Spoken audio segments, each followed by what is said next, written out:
Hello বন্ধুরা, তোমরা সবাই কেমন আছো? আশা করছি সবাই ভালো আছো। তো আমিও ভালো আছি। আজকে বন্ধুরা আমি তোমাদেরকে দেখাবো চিকেন রেসিপি। খুব ভালো করে এই রেসিপিটা তোমরা নিজের বাড়িতে ট্রাই করতে পারো।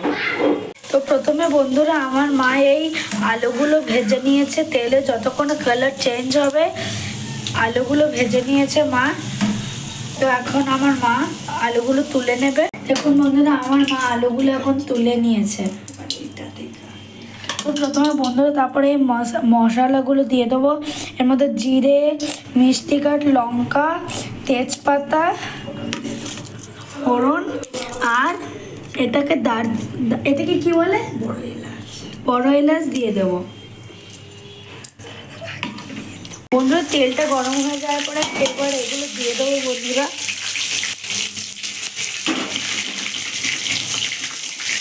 এগুলো একটু নেড়ে চেড়ে ভেজে নিতে হবে। তারপরে বন্ধুরা এখানে আদা রসুনের পেস্ট, টমেটো, পেঁয়াজ এইসব আমরা এর সঙ্গে তেলে ভেজে দেবো।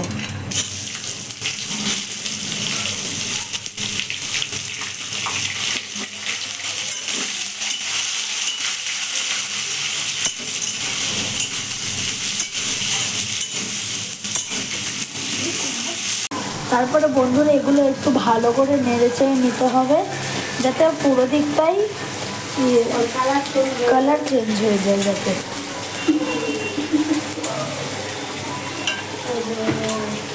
বন্ধুরা তারপরে আদা রসুনের পেস্ট আর টমেটোটাও এর মধ্যে দিয়ে দিতে হবে। দেখতে পাচ্ছ বন্ধুরা এটা কালার চেঞ্জ হয়ে গেছে। টমেটোটাও তারপর দিয়ে দিতে হবে।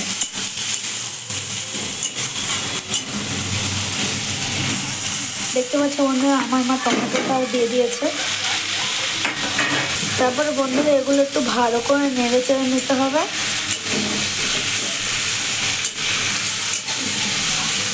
দেখতে পাচ্ছেন বন্ধুরা, তারপর নুন দিয়ে দিতে হবে পরিমাণ মতো তোমাদের।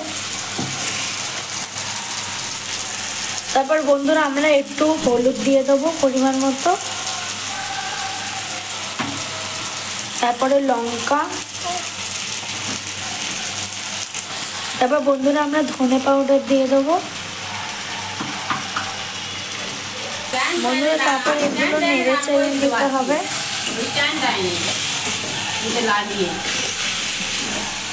তখন বন্ধুরা মশলাটা থেকে তেল ছেড়ে দেবে, তখন আমরা এই মাংসগুলো দিয়ে দেবো। দিয়ে আমরা নেড়ে চেড়ে নেবো যাতে সব মশলাগুলো এর উপরে চলে আসে।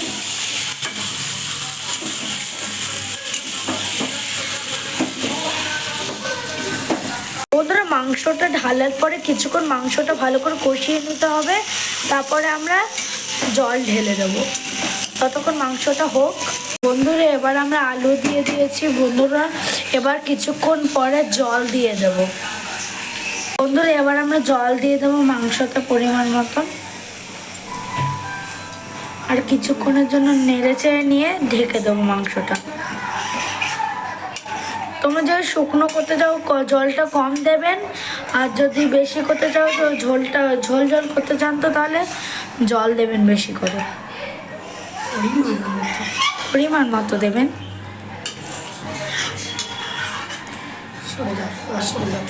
বন্ধুরা এবার আমরা কোনো ঢাকনা দিয়ে এটা ঢেকে দেবো এবার কিছুক্ষণের জন্য। বন্ধুরা আবার কিছুক্ষণ পর দেখা হচ্ছে। বন্ধুরা আমরা ঢাকনাটা খুলে নিয়ে এবার একটু মিট মশলা দিয়ে দেবো এর মধ্যে। আর এখানে কেটে রাখা ধনে পাতাগুলো দিয়ে দেবো যাতে তরকারিটা দেখতে খুব ভালো লাগে। আর এবার একটু নেড়ে নিয়ে তরকারিটা আমরা নামিয়ে নেব। তো বন্ধুরা ফাইনালি মাংসটা তৈরি হয়ে গেছে। এবার আমি খেয়ে বলবো মাংসটা প্রায় কেমন হয়েছে। তো বন্ধুরা খেয়ে দেখি এখন মাংসটা কেমন হয়েছে।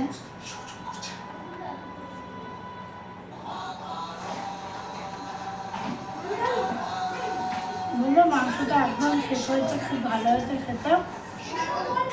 তো এরকম করে মাংস তোমরা বাড়িতে বানিয়ে খেতে পারো। তো বন্ধুরা এবারকার জন্য টাটা, আবার কোনো নতুন ভিডিও নিয়ে আসছি আমি।